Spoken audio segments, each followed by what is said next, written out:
Hello friends, I am your IGNOU study partner और आज से हम स्टार्ट कर रहे हैं MEG08 की सीरीज, जिसमें हम MEG08 के सभी ब्लॉक्स को कवर करेंगे। तो अभी हम स्टार्ट करते हैं ब्लॉक 1 से, न्यू लिटरेचर इन इंग्लिश का introduction. New literature in English का मतलब सिर्फ इतना नहीं है कि कोई भी किताब इंग्लिश में लिखी गई है तो हम उससे इंग्लिश लिटरेचर कह देंगे।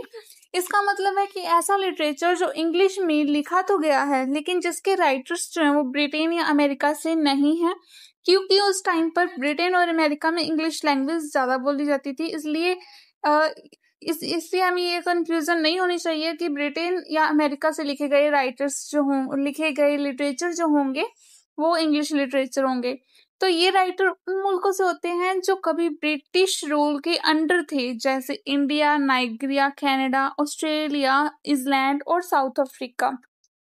तो इस लिटरेचर का एक खास पहलू है कि इसमें हम अपनी हिस्ट्री, अपनी ज़िंदगी के तजुर्बे, अपने कल्चर को इंग्लिश के ज़रिए बयान करते हैं। मतलब लैंग्वेज तो इंग्लिश रहती है लेकिन स्टोरी जो होती है हमारे struggle, tradition, festival, local heroes की कहानियाँ हम इसमें ऐड करते हैं। हमारे जो राइटर्स हैं इसमें ये सब ऐड करते हैं। तो इस तरह का जो लिटरेचर है वो एक तरह से ब्रिज बन जाता है, जिसमें एक तरफ कॉलोनियल हिस्ट्री रहती है, दूसरी तरफ लोकल आइडेंटिटी रहती है। ये हमें ये सोचने पर मजबूर करते हैं कि एक फॉरेन लैंग्वेज में लिखने के बावजूद भी हम अपनी आवाज कैसे बनाए रख सकते हैं, क्योंकि मतलब कि हम लिख तो फॉरेन लैंग्वेज में रहे हैं लेकिन लिख किसके बारे में रहे हैं? अपने कल्चर, अपने फेस्टिवल, मतलब अपनी आइडेंटिटी के बारे में लिख रहे हैं।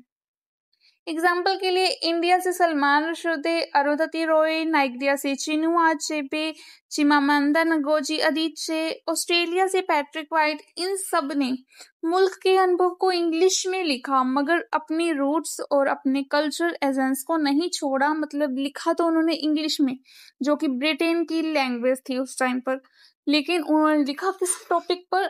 अपने कल्चर, अपनी आइडेंटिटी, अपने फेस्टिवल्स, अपने ट्रेडिशन के बारे में। तो क्या था, ब्रिटिश एम्पायर के टाइम पे इंग्लिश जो है हर जगह इतनी ज़्यादा फैल गई थी। स्कूल हो, कोर्ट हो या गवर्नमेंट का कोई भी काम हो, सब कुछ उस टाइम पर इंग्लिश में होता था। उस टाइम इंग्लिश सिर्फ एक सब्जेक्ट नहीं था बल्कि एक ऐसी लैंग्वेज थी जो पावर, लॉ और अपॉर्चुनिटीज का सिंबल बन चुकी थी। फिर जब ये कंट्रीज इंडिपेंडेंट हुई, लोगों ने अपनी कहानियां इसी लैंग्वेज में लिखनी स्टार्ट कर दी। जैसे कि हम देख सकते हैं कि अभी हम इंडियंस हैं लेकिन इंग्लिश का अभी भी हमारे देश में इतना क्रेज है कि इंग्लिश आनी चाहिए। अगर इंग्लिश नहीं आती तो हम अनपढ़ हैं, ऐसा समझा जाता है। तो लेकिन क्या होता है कि उसके बाद अब एक ऐसा बड़ा डिफरेंस था। अब पर्सपेक्टिव उनका अपना था, लिखना उन्होंने अपने लिए था। ब्रिटिश राइटर का पर्सपेक्टिव नहीं था उनके ऊपर। तो अब वो अपने कल्चर, स्ट्रगल, ट्रेडिशन और ड्रीम्स को अपनी नज़र से, अपने एक्सपीरियंस के साथ शेयर कर रहे थे, लेकिन इंग्लिश लैंग्वेज में। तो ये चेंज जो है बहुत पावरफुल था। इंग्लिश जो थी वो पहले कॉलोनाइजेशन का टूल थी। कॉलोनाइजेशन जब अप्लाई हुआ था तब उन्होंने एक इंग्लिश लैंग्वेज को सहारा बनाया कि हमारी लैंग्वेज तुम्हारे ऊपर थोप दी गई है। तो वो एक कॉलोनाइजेशन का टूल थी। अब सेल्फ एक्सप्रेशन का टूल बन गई। सेल्फ एक्सप्रेशन का टूल मतलब वो अपनी कहानियों को एक्सप्रेस करने चाह रहे थे। उनके पास अपनी वेल डिजाइन लैंग्वेज थी नहीं उस टाइम पर कि उनकी लैंग्वेज को कोई समझ सकता। तो उन्होंने इंग्लिश का ही सहारा लिया अपने एक्सप्रेशन को लोगों के सामने दिखाने के लिए। तो इससे राइटर्स ने अपने नैरेटिव रिक्लेम किए, स्टोरी टाइप को तोड़ा और दुनिया को अपनी असली आवाज सुनाई। इसी बैकग्राउंड में न्यू लिटरेचर इन इंग्लिश का जन्म हुआ। इसका जो मेन फोकस रहता था वो कॉलोनियल रूल के बाद की लाइफ को एक्सप्लोर करना था, अपनी कल्चरल आइडेंटिटी को समझना, अपनी आवाज़ को वापस लाना। ये जो सिर्फ कहानियाँ नहीं थी उनके लिए, बल्कि अपने पास्ट को समझने, अपनी रूट्स से कनेक्ट करने की एक जर्नी थी जिसे वो लिखकर बयान करने लगे। तो ये लिटरेचर जो था उन लोगों के लिए एक टूल बन गया था जो अपनी हिस्ट्री के बारे में अपने शब्दों में बात करना चाहते थे बिना किसी कॉलोनियल बेस के। तो इसमें स्ट्रगल का जिक्र दिखाते थे, वो अचीवमेंट्स की सेलिब्रेशन को शो करते थे, ट्रेडिशन का एक ऑथेंटिक पोर्ट्रेल होता था उनकी स्टोरीज में। और इसी वजह से ये जो लिटरेचर है दुनिया भर में अपनी एक अलग पहचान बनाता। तो इसी में न्यू लिटरेचर इन इंग्लिश में कुछ कॉमन थीम्स भी हमें बार बार देखने को मिलती हैं। जैसे कि पहला हम देखते हैं कॉलोनियलिज्म का अफेक्ट। ब्रिटिश रूल ने सोसाइटी, कल्चर और सोच का स्ट्रक्चर बदल दिया था।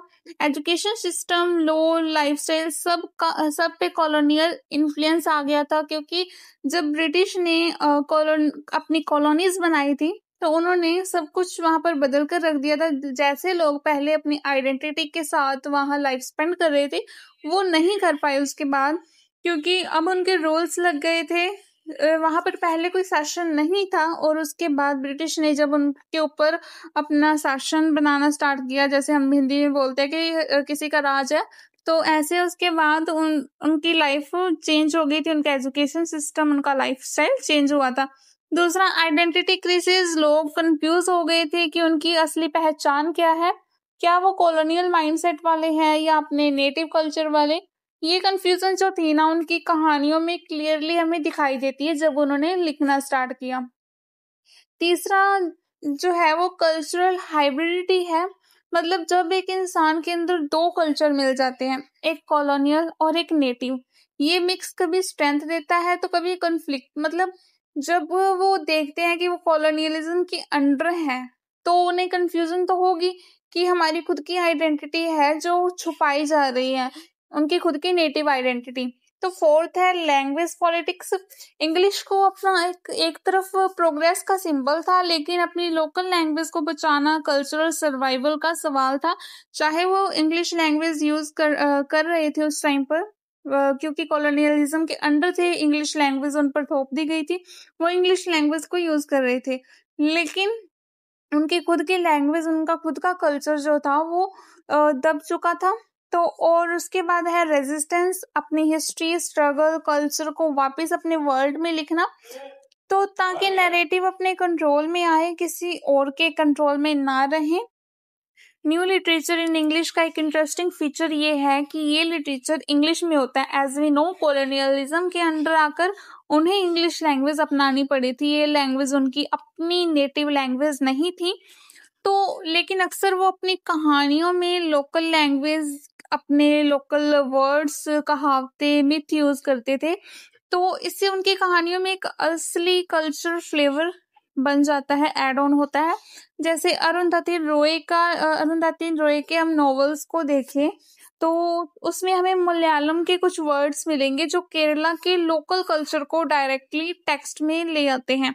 तो ये मिक्स जो है एक तरह का ब्रिज बनता है, मतलब इंग्लिश और अपनी नेटिव लैंग्वेज का जो एक मिक्सअप है वो एक ब्रिज बनता है। तो लैंग्वेज तो उनकी इंग्लिश होती है, राइटिंग्स की, तो लेकिन उसके बीच में अपने रिलीजन की आवाज को ऐड करना, ये एक मिक्सअप है। तो इस प्रोसेस को हम नेटिविजेशन ऑफ इंग्लिश या इंडिजिनेशन कहते हैं। मतलब इंग्लिश को अपने कल्चर के हिसाब से मोल्ड करना, ये एक तरह से इंग्लिश को लोकल बना देता है, जिसमें ग्रामर, आइडियम्स और एक्सप्रेशन में भी अपना कल्चर टच आ जाता है। मतलब कि इंग्लिश लैंग्वेज तो उन्हें अब अपनानी ही पड़ी जस्ट बिकॉज ऑफ कॉलोनियलाइजेशन। और उसके बाद क्या होता है कि उन्होंने अपना टच ऐड कर दिया उसमें। कुछ राइटर्स देख लेते हैं जिन्होंने न्यू लिटरेचर इन इंग्लिश में अपने अंदाज में काम किया। तो इन राइटर्स ने अपने अपने रिलीजन के हिस्टोरिकल और कल्चरल एक्सपीरियंस को इंग्लिश में लिखते हैं, लेकिन अपने पर्सपेक्टिव से इन्होंने लिखा। जैसे चिनुआ अचेबे ने नाइजीरिया की प्री और पोस्ट कॉलोनियल लाइफ को अपनी कहानियों में कैप्चर किया। उन्होंने दिखाया कि कॉलोनियल रूल ने लोकल ट्रेडिशन और सोसाइटी को कैसे बदला। अरुंधति रॉय ने केरला की सोशियो पॉलिटिकल हिस्ट्री को अपनी नोवेल में लाए, वो जहां पॉलिटिकल टेंशन, क्लास इशू और लोकल कल्चर का डीप ब्लेंड हमें देखने को मिला उनकी नॉवेल्स में। डेरिक वॉलकॉट ने अपनी पोइट्री में कैरेबियन इसलैंड का कॉलोनियल पास्ट दिखाया, उन जगहों का पेन और ब्यूटी को दोनों को सेलिब्रेट किया। और मार्गरेट एटवुड ने कनाडा का कल्चर पर्सपेक्टिव इंग्लिश लिटरेचर में इंट्रोड्यूस किया, जिसमें उन्होंने आइडेंटिटी, जेंडर और सोसाइटी के इश्यूज को हाईलाइट किया। और लास्ट में why it's called new literature in English. इस लिटरेचर को न्यू इसलिए कहा जाता है क्योंकि ये ब्रिटिश पॉइंट ऑफ व्यू को तोड़कर अपना वर्जन लेकर आया।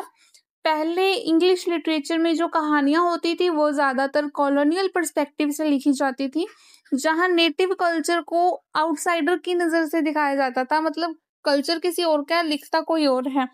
तो लेकिन न्यू लिटरेचर इन इंग्लिश में कहानी वही लोग लिखते हैं जिनका कल्चर है, नेटिव कल्चर के लोग ही कहानियां लिख रहे हैं। तो इसमें उनका लोकल कल्चर का फ्लेवर होता है, उनके खुद के कस्टम्स, लैंग्वेज, उनकी ट्रेडिशन, उनके इमोशंस होते हैं। तो ये ऐसे नए पर्सपेक्टिव लाए जो पहले इंग्लिश लिटरेचर में बिल्कुल रेयर थे, और इसी वजह से ये एक इम्पोर्टेंट स्टडी एरिया बन गया, क्योंकि ये हमें दिखाता है कि इंग्लिश लैंग्वेज के थ्रू भी अपनी आइडेंटिटी और अपनी हिस्ट्री को कैसे प्रिजर्व किया जा सकता है। तो फ्रेंड्स, ये थी आज की वीडियो MEG08 का ब्लॉक 1। मिलते हैं नेक्स्ट वीडियो में नेक्स्ट ब्लॉक के साथ, तब तक के लिए कीप स्टडिंग।